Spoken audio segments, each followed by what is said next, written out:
welcome back. Let's start with the AWS training track 2. This is the S3 track. So let's go ahead and get started. So let's get started with what is S3. Now S3 is basically an abbreviation for three S's, so that is basically simple storage service. So there are three S's and hence the name S3. Now, the definition that is given on the AWS website says that Amazon Simple Storage Service, or S3, is an object storage service that offers industry-leading scalability, data availability, security, and performance. Now, obviously, when you read this, this doesn't make much sense to you. So let's see what it really is. So it can be actually defined as a secure object or file storage built to store and retrieve any amount of data from anywhere. So what this means is that basically it is a hosted place by the AWS services. So you can actually store your files, whatever files that you require, you can go ahead and store it there, and you can retrieve this data whenever you feel like. So this can, any amount of data can be stored there, and you can retrieve it from anywhere. So it's like if you're going to store it, I'm going to put those files when I'm at home. I'm going to put those files. If I want to access them, I can just simply go to any other location. So I can go to my office, I can go to a picnic, and I want to access my files, I can do that. So, and any device also. So now that is what is the flexibility of S3, and that, we'll see that much further when we are using the S3 service on the labs. So let's move on from there. Let's see the S3 basics. Now, to begin with, I want you to understand that for S3, you need to realize the fact that the S3 bucket is taken like a folder. So you can think of S3 bucket like a folder. So the objects that are there inside the S3 bucket, now take them as the files. So just for your understanding, you have to get this correct. S3 bucket is a folder within which you store the objects. Those are the files. So this is the basic that you need to understand so that you can go forward with the S3 services. So obviously, there are differences to this, but this would be the broad description of that this particular thing. So let's move forward. Now the S3 basics also will cover what S3 provides you. So S3 is basically like I mentioned, it's an object-based service. So you can store objects. Objects are basically files. Now these files can range from 0 bytes to 5 TB in size. So you cannot upload a file which is a single file that is beyond 5 TB in size. So your files have to be, I mean, lesser than 5 TB, and it can range from 0 bytes to 5 TB. Now, S3 offers you unlimited storage. So basically, there is no limit to it. So you can, if you're uploading like 5 TB files also, you can go on uploading a number of 5 TB files. Obviously, you cannot upload a file which is bigger than 5 TB. So that is a limitation. But yes, you can store a number of 5 TB files, and it keeps on increasing. So the storage limit keeps on increasing. So you don't have to bother about the underlying storage part. Once you have a bucket, you can keep on uploading files to it. Now, like I mentioned, now since object is a file and this file has to be stored in a location, that would be a folder. So the folder is what is the bucket. So storage is done in buckets. It's a very simple thing. So if you imagine about it, in a bucket, if you keep on putting objects, that is how it is. So that's what the naming convention is for. So and finally, the S3 bucket that you create, the namespace of that. So the name of your bucket has to be unique. The reason being that they are everywhere. See, this is a global service. S3 is a global service, and the name that you provide to your bucket has to be unique. So because it has a URL that will be getting created to with it, so that has to be in a unique namespace. So this is what is the this is what are the basics of S3. Now let's see what the objects have. I mean, basically how we can handle the objects. What are the objects? What does it have? Let's see that. So S3 objects basically have a key, basically that is the name of that particular object. Then you have the value. Basically the value is the data itself, the data of the object is the value.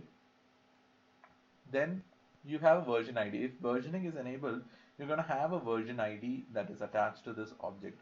We'll get to the versioning part when we are doing the practicals, but just to have an understanding, if you know and have done coding, you'll understand that any code that you write, usually when there is a change in that particular code, you make a version of it. So the first one would be the first version, obviously, and then onwards, whatever changes that each coder is doing, the code actually changes. So that is given a version. So now that is something that we do manually so that we can check it out. Similarly, there's a version ID that AWS will provide it.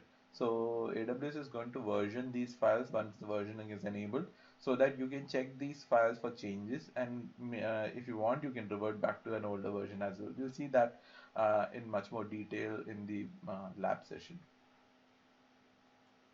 Then if you see, then the next part of it is metadata. Now whenever you hear metadata, be it for an EC2 instance, be it for S3 bucket or an object, whatever you hear it for, this metadata is about, it's basically info about data.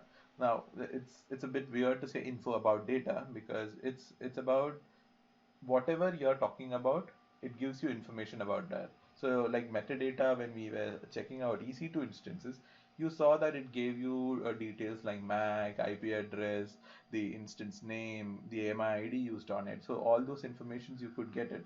So similarly, metadata in this case, the object case, will give you info, all the info about that particular object that has been uploaded. So that's one of the things that objects will have. And then finally, you have sub resources here. Now, sub resources are basically how you can access these objects.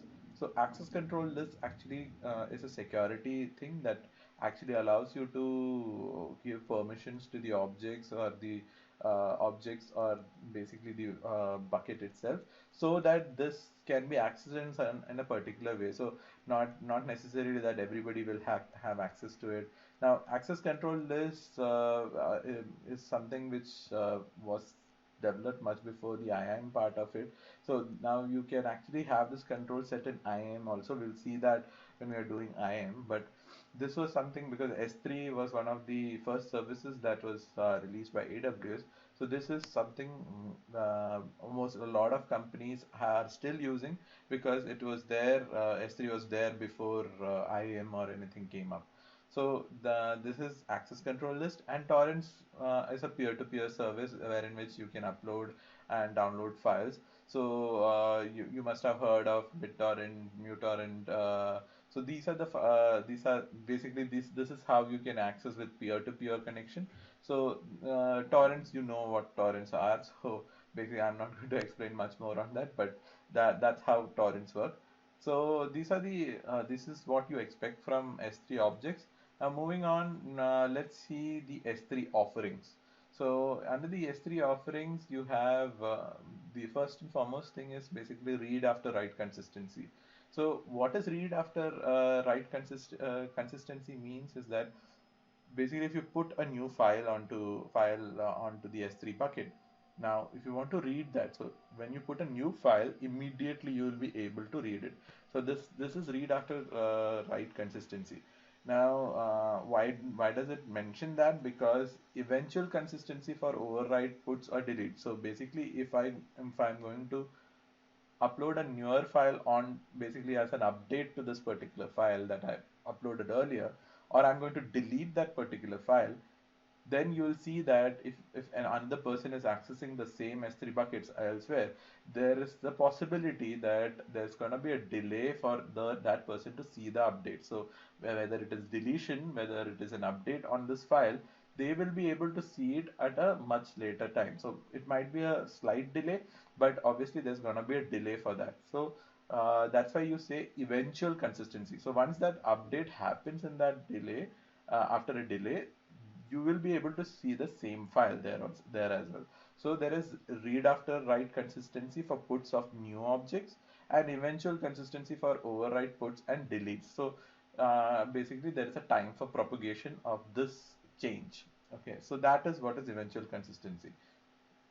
Moving on, you have 99.99 availability for the S3 platform, what it means is basically it basically will have only a downtime of around 52 minutes 36 seconds in an year. Now that's a huge thing because the availability of the platform, you will be having 99.99% availability of that particular platform. So a downtime of just 52 minutes 36 seconds in an year is a huge deal because a lot of services do not offer you that much of availability. Moving on, Amazon guarantees a 99.9% availability of the objects that you put into that S3 bucket. So what that means is basically you can access these objects and everything that you have stored on the S3 bucket, and there will be only a 8 hour 46 minute max downtime. For downtime in the sense there won't be an availability of these objects, that would be only for 8 hours 46 minutes a year. So there wouldn't be anything more than that, and that's again a huge guarantee from the Amazon side. In a year, 8 hours 46 minutes is nothing, to be honest with you. So that's what is the availability that is guaranteed by Amazon. And finally, we come to the durability of the objects that you put here. So what? Let's put this in perspective. Now, this is Amazon guarantees 9.999999, actually 11 nines durability. That is. So what this means is like if you put like 10,000 objects in the S3 bucket, the durability of this the objects that you put is like 1 in 1 crore. So, I mean, that is something remarkable that Amazon offers. So, this is something that I mean Amazon is offering in their SLAs. So, this is what you're getting as an Amazon S3 offering. So, moving on from the S3 offering, let's go to the features that are within S3. For the S3 features, now there is a tiered storage that is available. What this means is there are different types of storage that is given you within S3. Why do you need this, you might ask? So you need this because not all the data that you have need to have the same durability or the same backup that you actually require for the other data that you have, maybe something which is very critical. So if there is something critical, you will have you need something like higher durability. You need it to be available all the time. You need to retrieve it immediately. So there are different types of data that you have, and this tiered storage actually allows you to set the data accordingly. So now that's the tiered storage. Now moving on, you have the lifecycle management. Now again, there are certain data like for example, if you are going to store like logs on to S3. Now, what lifecycle management will allow you to do is that these logs need not be available for a huge amount of time. So you might require these logs for like a week, you might require these logs for a month. So what the lifecycle management allows you to do is the tiered storage that we talked about earlier, it allows you to push them through the tiers. So if you might use something which is highly available at the start, then you can go for less availability. Then probably you don't want to retrieve it in a quicker fashion, then you can go for that. And then finally, you can even go for deletion at some point of time. So you can set the life cycle of the files that you're putting onto the S3 bucket. So that's life cycle management for you. Now moving on, you have versioning. Now versioning is pretty straightforward, like I mentioned. Like for code changes, you put up the versions accordingly, in a similar fashion. S3 gives you the option of putting versions for every file that you put. So any changes on the files will be shown in the versioning part. So again, you'll have a better idea of this when you're doing the practical session or the lab session. So we'll see that. Then what it offers is encryption. Now the encryption, again, we'll have a better discussion of this in the practical session. So there are different ways of encryptions. We'll discuss that when we are doing the practical session as well.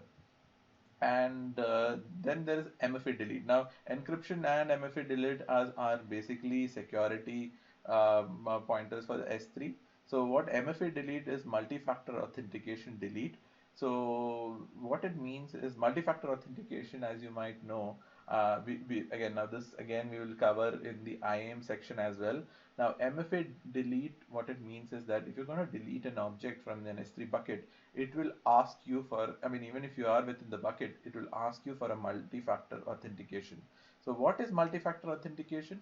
Multi-factor authentication is that, I mean, even if when you log in, when you are going to delete it, you have a authenticator like Google Authenticator or something like that. This is the MFA device or device that you're using, wherein which you have to I mean, which is registered with this particular S3 bucket. And if you are going to do that, I mean, multi-factor authentication, only then you can go ahead and delete it. Now you might have if you have a Google account or something, you might have seen that Google offers a multi-factor authentication, and if you select that, you can go for various different multi-factor authentications there. Similarly, in this case, you will have a multi-factor authentication. So what Google does for you is basically you have a multi-factor authentication. And yeah, so this is something I want to suggest at this point of time. If you have a Google account, go ahead and I mean, register for the multi-factor authentication. It will allow you to have more security on your Google account. So there is a good possibility if your Google account gets hacked, a lot of details of yours will be out in the open. So go ahead and register for multi-factor authentication. What it means is that when, even if somebody catches hold of your password, they will still not be able to get into your Google account in this case. So they will have to have the multi-factor authenticator at their end as well, which is registered with this account. So if you have the multi-factor authenticator as your phone, then they will have to have your phone and the software installed with the key generator from there. So basically it gives you one more layer of security on that. So that's the same case here as well. With multi-factor authentication, you will have another layer of security on the objects that you're storing. Moving on, again, now you can secure your data much more with access control list and bucket policies. This we saw earlier. Now, access control lists are basically what you use for controlling the access to the bucket or the objects under it. So, like I mentioned, this is something which is an older service, which S3 itself is an older service. So, this was there when S3 was created. You can also use IAM rules to control it. So I'm going to mention that how we do that in the practical sessions. And bucket policies are basically policies that you apply to a bucket so that you can restrict the access again. So we'll see all of these in the practical sessions as well. Now, now let's go to the S3 storage classes. Now, what's the S3 storage classes? The standard one is S3 standard. This is the regular one that we generally use. Now, this is the one that gives you 99.9% availability, and this is designed. The way it is designed is basically if you, even if you lose two facilities. Now, what does that mean? Two facilities concurrently. What does that mean? That means that S3, what it does, it basically creates copies of whatever you're storing there into multiple facilities. Even if two facilities are down, you will still have the redundancy of another facility that is still alive. So your data will not be lost, and that's why this is available 99.9% times. So this is what is the S3 standard delivery to you. Now then you have S3IA. Now S3IA is for infrequently accessed data. Now what does infrequently accessed data means? That once you store it, you're not going to access it again and again immediately, or even at a later stage. You're not going to access it all the time. So because you're not going to access it in a frequent manner, the cost of this is much lesser. But there is a catch on this. The cost of setting this up and storing the data is lesser, but there is a charge for retrieval of the data, and that is why that is that is actually sensible by because you are not supposed to be accessing the infrequent access on a frequent basis. If you're going to do that, obviously you're going to get charged, because what is the point of charging you less to store something in an infrequent access and giving you frequent access? So that's why the charge the charges on the S3 IA are lesser, but you will be charged for the retrieval of data. Moving on, we have the S3 one zone, that is one zone infrequent access. Now, this is again, it's a lower frequency access, like for the infrequent access. Also, it reduces the multi-AZ resilience of the S3 bucket. So, instead of having multiple AZs like in standard and IA, this will only use one availability zone, and therefore, if something happens to this particular zone, there is a possibility of loss. So this is only used when you don't have, you feel like, okay, this data is not that important. Even if I lose it, it's fine. I'm not going to frequently access this data. If I'm clear on that, I will go for an S3 one zone. Then you have the S3 intelligent tiering. Now this is a recent storage class that has been provided by S3.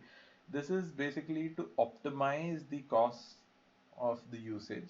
I mean, this will be optimizing according to the usage that you have. So say for example, if you're gonna have an infrequent access on this and you don't want to set up life cycle policies or anything on this, so selecting this will be giving you a smart option wherein which if you're going to use it frequently for some time and then you're going to change it to say infrequent, you're not going to frequently access the data, it will automatically change the tiers for you. So according to the usage, it is going to change the tiers for you. Obviously, you're gonna pay upfront, which is higher than some the other services. So the change in tiers are not going to be charged here. So you are also already going to be paying a fee there already there, an average kind of fee. So you're not going to get charged for change of tiers that happens inside the intelligent tiering. Now we come to the S3 Glacier part of it. Now S3 Glacier can be actually taken as a different service altogether, and if you go into the console, you'll see that the Glacier is mentioned as another one, but it is S3 Glacier only. So the Glacier is basically a secure, durable, low-cost data archive, and basically, yes, that's exactly what it is. It is an archive or like a cold storage for your data. So if you want to actually store some data which you're not going to use for a long time, you want to keep it there, and you only when absolutely required you're going to take it, like, so the cold storage is something similar, right? You're going to store things there, and it's not a frequent it's not at all used most of the times, and if sometimes you want it, you go open this thing, then you and I thaw the I mean whatever is there in the cold storage, and then you use those. So I mean, if you're going to store like something in the freezer which is frozen food in the freezer, you have to thaw the things out, and then you'll use it.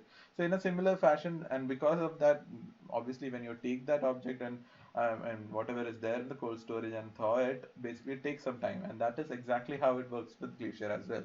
So whatever data you're storing there, there is a time retrieval time that is associated with it.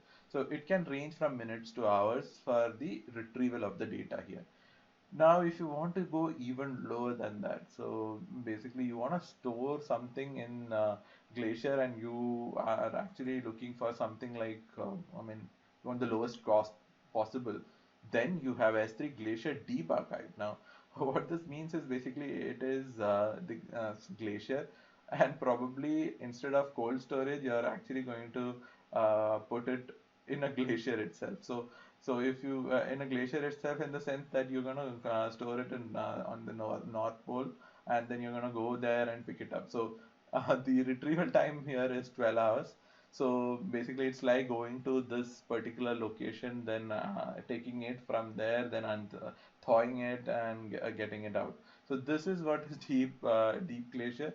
So it will have a 12 hours retrieval time. So you have to be like, I mean, if you're gonna commit to somebody that you're going to give this data, make sure that you're going to give them the time that, okay, it will take me this much time to retrieve data, and then only commit accordingly. So these are the storage classes that we have for S3. Moving on, let's see what I mean AWS charges you for within S3.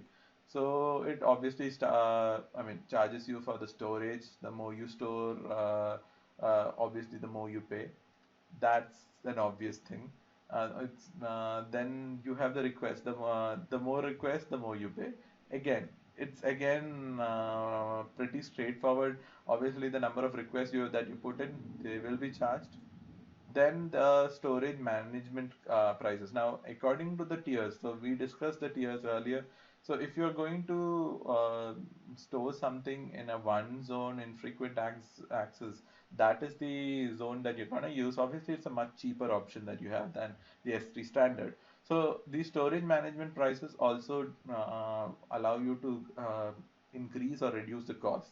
So this is what is the S3 charges. Now, the data transfer pricing also is charged. Now, what it means is that basically the bandwidth usage for the in and out of AWS, that is also charged.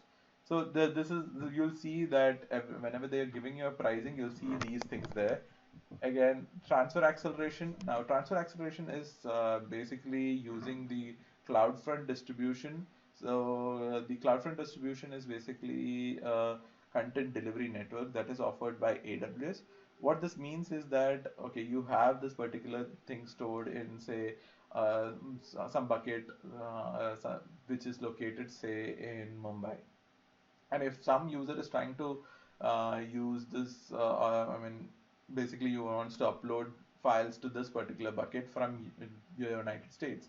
So if, say, North Virginia in United States, so if that person wants to do this, the problem here is that if it is not the same region, I mean, basically the region is different and the upload times will take much longer. So that is where transfer acceleration comes into place, where in which the upload speeds will be enhanced using the CloudFront distribution. So we will see the transfer acceleration later in the practical labs. And then there is cross-region replication pricing. Now, obviously, if you're gonna basically there is this other thing that wherein which you can actually, whenever you're creating a bucket, you can immediately create a copy in another region. So this will be helpful in such a way that if you want to have a backup elsewhere, so if your entire thing gets deleted in one place, also you will still have a copy elsewhere. So there is a way of replicating whatever you have in one bucket from that bucket to the other bucket. So that is going to be charged, obviously, and that is also the part. So we have completed the S3 theory part. Now let's move into the S3 labs. So join me in the next session, that is the S3 lab track. So meet you in the next track. Thank you.